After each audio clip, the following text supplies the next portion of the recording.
by India.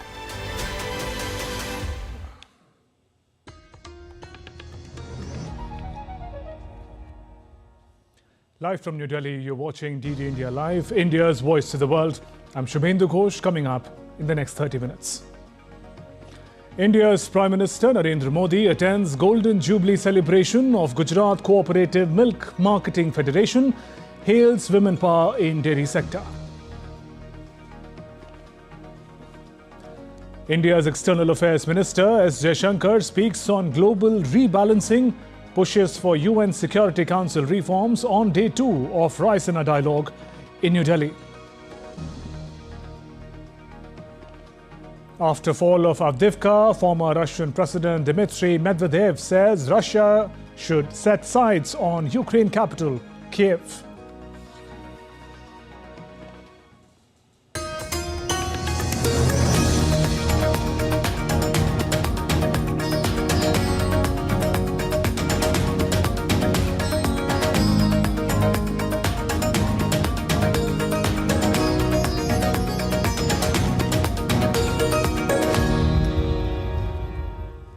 First updates from the Raisina dialogue on the second day of the 9th edition of Raisina Dialogue 2024 underway in India's capital, New Delhi.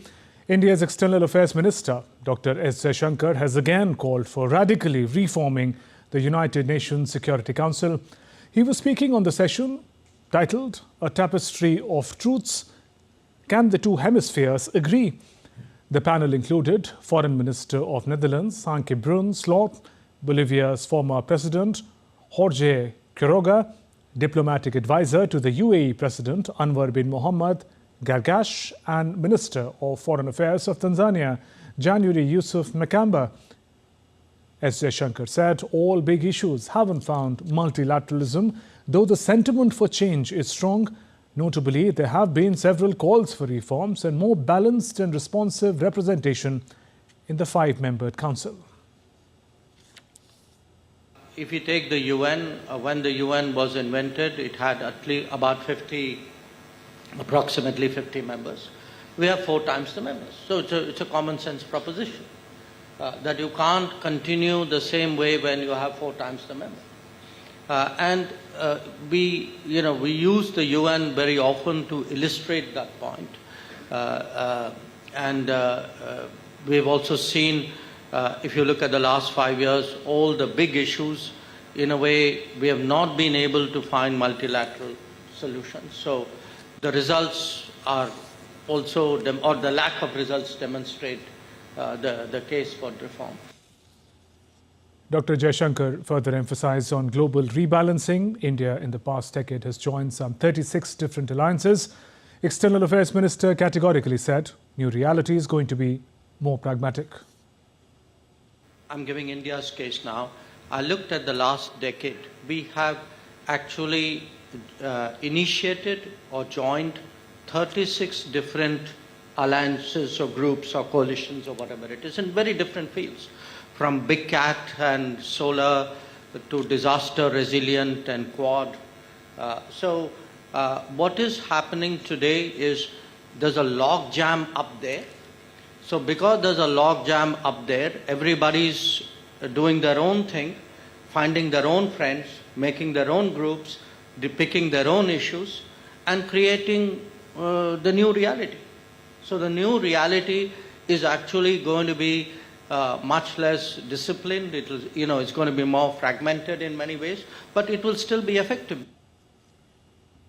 Minister of Foreign Affairs and East African Cooperation of Tanzania, January Yusuf Makamba, called out the double standards in application of international laws. We don't think that the current system works for us. We see a lot of hypocrisy in the way we deal with international issues that concerns us. We see double standards in application of international law. There is tremendous mistrust in the global economic and political architecture. We know that, and people talk about rule-based order, but the two key words here are rules and order. Who makes the rule? And we think that the current setup from the beginning has been not working for us. On the sidelines of the Raisina dialogue, External Affairs Minister S. Jaishankar on Thursday held bilateral meetings with his counterparts from Slovak Republic, Ghana and Tanzania, discussed cooperation with the countries in multiple sectors. Minister Jaishankar and the Minister of Foreign Affairs of Tanzania, January Yusuf Makamba, assessed positively the progress in their bilateral cooperation. Minister S. Jaishankar also held bilateral meeting delegation talks with Foreign Minister of Slovakia, Jaroslav Blanar, and reviewed the status of bilateral ties. Foreign Minister of Ghana, Shirley Botchway, met Dr. Jaishankar on the sidelines of Raisina dialogue. Both the leaders assessed the progress of their bilateral cooperation, especially in development partnership. They also spoke about the need to reform the Commonwealth. India's External Affairs Minister S. Jaishankar and his Finnish counterpart Elina Valtonen unveiled the logo commemorating 75 years of diplomatic ties between the two nations. The logo was unveiled when the two leaders met at the Raisina dialogue in the national capital. According to the Finland Embassy in India, the logo, designed by a talented Indian student, serves as a testament to deep friendship, cultural exchange and collaborative spirit shared between India and Finland over the past 75 years and heralds a future of continued partnership, innovation and mutual growth. India's Minister of State for External Affairs, Meenakshi Lekhi, outlined the ongoing global crisis during her ministerial remarks at Raisina dialogue. The minister highlighted the international bodies who were supposed to prevent conflicts have failed to do so. When PM said that this is not an era of war, I'm very clear what he was referring to. Of course, there's an immediate connection to the recent conflicts which are happening, but there is a deeper connection as well. And the deeper connection is looking at the multilateral fora, the bodies which were meant to resolve the conflicts, which were meant to prevent the conflicts in the first place, have somewhere failed to do so. The resolution requires vastness of understanding and vastness of purpose. Speaking on the session on solving the energy trilemma, access, affordability, availability at Raisina dialogue, India's G20 Sherpa Amitabh Kant highlighted approximately 6 billion people are vulnerable to geopolitical shocks and crises due to their dependence on fossil fuels. If you look at 80% of the global population today is living in countries which are net importers of fossil fuel. According to IRENA, you can have a scenario by 2050 when 90% of the energy requirement of the world can be met from renewables. So first and foremost, I think each one of the countries need to push for renewables because many of the countries of the global south are climatically blessed. Now, the challenge is that when you push for renewables, you need firstly, policy framework in these countries. Secondly, you need technology. And thirdly, you need finances. As developing nations push for reforms in multilateral institutions, calls for global rebalancing are also growing louder. DD India correspondent Jessica Taneja spoke with Secretary of State at Foreign Affairs Ministry of Republic of Poland. He spoke about India-Poland bilateral ties and the way forward. We have with us Polish Minister, Mr. Bartoszewski. He is the State Secretary of Foreign Affairs. Thank you for speaking to DD India and taking out time. India and Poland have seen a great relationship in the past as well. How do you see the relationship now moving forward? And what more do you think that the two nations can do to enhance their ties? First of all, they can do plenty more. We've had diplomatic relationships for 70 years. And it was always a good relationship. We never had any problems. I saw Prime Minister Modi yesterday and the year before delivering very strong message of development and growth. and we can see that it's happening. 9% of your GDP comes from IT. 7% of our GDP comes from IT. So we already have some Indian IT companies present on our soil. We want to have more cooperation in various new technologies. We have specialized firms in various technology sectors, including even the space sector. You, of course, are now the new giant in the space sector, landing on the unseen face of the moon. We want to increase our connections with India for a very simple reason. We share the same core values. We believe in international system of rule of law, of respect for people's sovereignty and independence. And you are the greatest, the biggest democracy in the world. And we would like to deal with you more. The US Deputy Secretary of State Richard Verma has assured that the United States will take action against India-designated terrorist Gurpatwant Singh Panun and his associates if they cross the line. In an interview, Verma said when people cross that line, they will be held accountable. For those who engage in violence or any attacks, they're held completely accountable, and I will say our diplomatic security team has done a very thorough and important job in ensuring not only Indian diplomats, but all those diplomats posted in the United States are safe and secure, and there's no higher priority for us, for the Secretary of State, and we will continue to do that. Look, do we have, when people say things, and we each have different rules when it comes to free speech, we have to assess where is the line crossed into conduct. But we won't tolerate any violence or any kind of harassment directed at officials, and we will crack down on it where the law allows us to do it, and we have done it, and we will continue to do it. We have to operate within the law, and we do, and when people cross that line, they will be held accountable. We raised the concerns with the Indian government at the most senior levels. They took it seriously. They've launched an investigation, and we look forward to continuing to hear back from the Indian authorities about what they've found. But it's a very important issue, and it's being addressed. Moving on, US lawmaker met with Taiwan President-elect Lai Ching-te and reinforced support amid China threat. Speaking during a meeting with Lai and delegations from both sides, US Representative Mike Gallagher said America stands with Taiwan. Gallagher praised the recent elections in Taiwan as well as Lai's rhetoric upon winning the contest. Gallagher, the chair of the House of Representatives Select Committee on China, was accompanied by 4 other lawmakers on the trip that ends on Saturday. And I think the message we want to send in a bipartisan fashion is that if Xi Jinping and the Chinese Communist Party were to ever make the incredibly foolish decision to attempt an invasion of Taiwan, that effort would fail. And so just please know that as you look forward to assuming the office of the presidency, America stands with Taiwan, and you can draw upon a deep reservoir of friendship and support from the United States Congress. In a meeting with Taiwan President Tsai Ing-wen earlier, Gallagher said US delegation's trip was to show bipartisan support to the island. And in light of that, I just want to say thank you, Madam President, for not only being an incredible leader here in Taiwan, but really distinguishing yourself as a leader within the free world.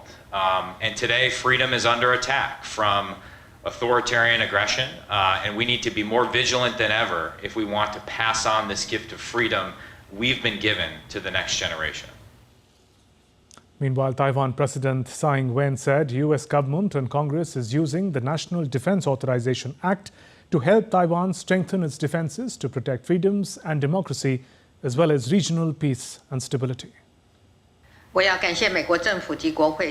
Taiwan is playing a crucial role in the world's peace and democracy. We will continue to strengthen our partnership with all countries and proactively engage with the world.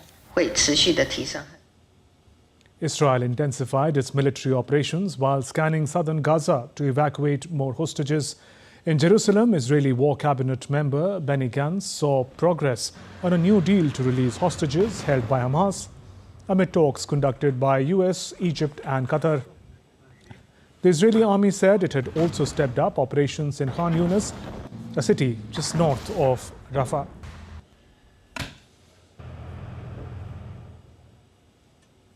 Israeli officials released a report on Wednesday that states that October 7th attack by Hamas on southern Israel involved systematic and deliberate sexual assaults on civilians. 35-page report of multiple accounts of sexual violence against women, children and men was presented to UN Special Representative on Sexual Violence in the conflict last month. The report is the first comprehensive survey on the gender-based abuses carried out during the Hamas attack.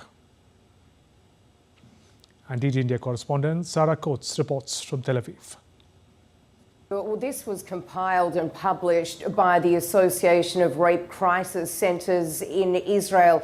It has testimony from first responders, forensic experts, and also eyewitnesses, which claimed that when Hamas militants entered Israel back on October 7, that they used extreme acts of sexual violence against victims and in most cases killed these people after the rape or sometimes even during. It didn't go on to say exactly how many cases of extreme sexual violence there were, but what it does say is that victims were women, men, and also children. Here is the director of that association speaking out about what else they found for that report. One Israeli was killed, 11 others wounded in a terror shooting attack carried out by 3 Palestinian gunmen near a checkpoint between Jerusalem and the West Bank settlement city on Thursday morning. Visiting the site of deadly shooting, Israel's far-right National Security Minister, Itamar Ben-Gvir, called for more restrictions in the West Bank settlement. According to police, the trio opened fire with automatic weapons at Israelis waiting in traffic while heading towards Jerusalem, close to West Bank town. Police also said 2 gunmen were shot dead. 1 was wounded. This is a very tragic morning, and I want to start by sending our thoughts and our prayers to the victim of this heinous terror attack, where 3 terrorists from Judea and Samaria area arrived to the highway behind us and opened fire on civilians.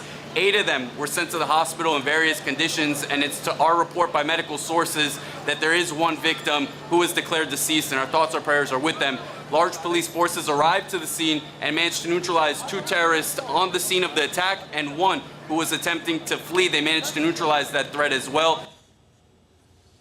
After Russia achieved its first major territorial gain in more than 9 months, capturing the devastated eastern city of Avdiivka, former Russian President Dmitry Medvedev has said he believes Russian forces should make attempts to capture Kyiv after a failed attempt to seize the Ukrainian capital early in the war. In his latest interview, the senior Russian official also said Russians and Ukrainians are one nation and Kyiv regime must fall.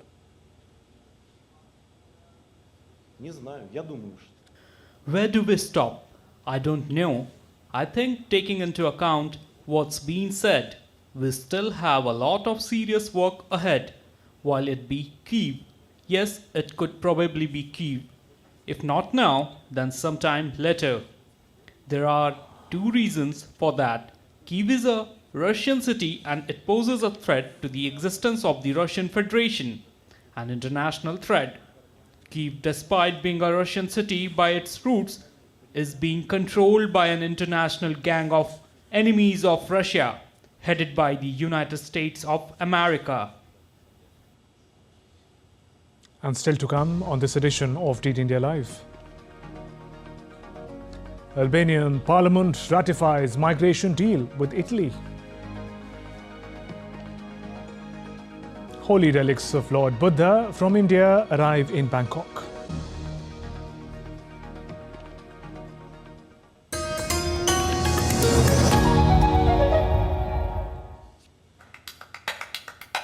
Why is there so much buzz around Sora? Is it the future of video creation? If yes, is the world ready for it?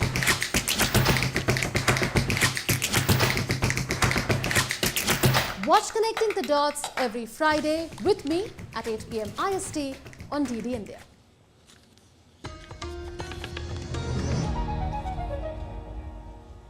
Welcome back. You're watching DD India Live. I'm Shubhendu Ghosh. Some news from Albania. Italy will now be able to build migrant processing centres on Albanian territory.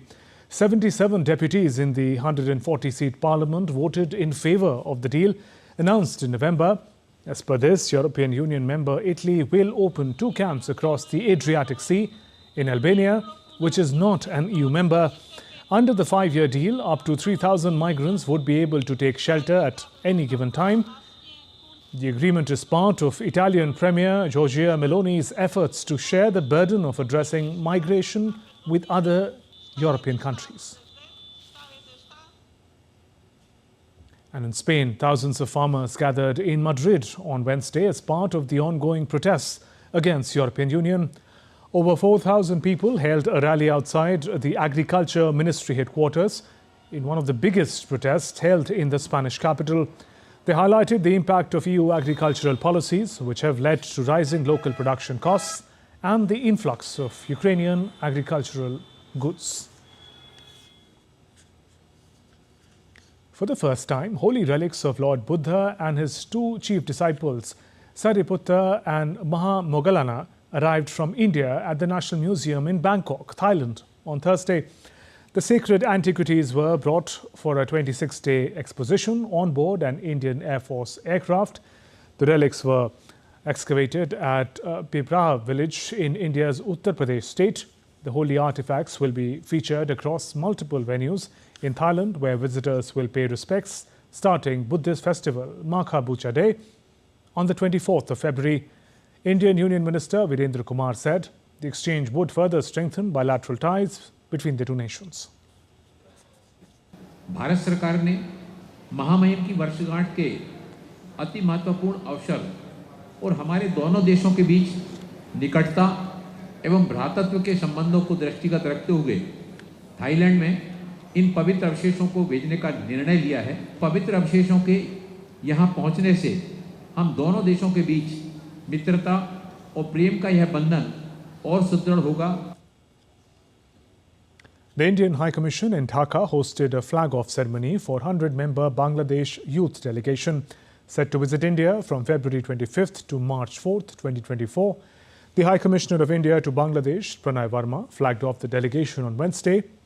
The delegation will engage with various sectors including government, education, business, science and technology fields.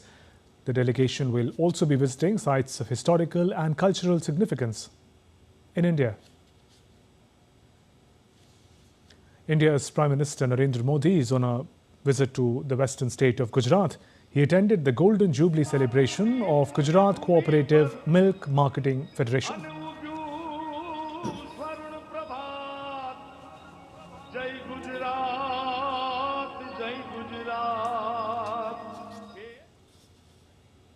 Prime Minister Modi also visited an exhibition. Over 1.25 lakh farmers witnessed the event at Narendra Modi Stadium in Ahmedabad, Gujarat. Cooperative Milk Marketing Federation is a testimony of resilience of cooperatives, their entrepreneurial spirit and strong determination of farmers, which has made Amul one of the strongest dairy brands in the world.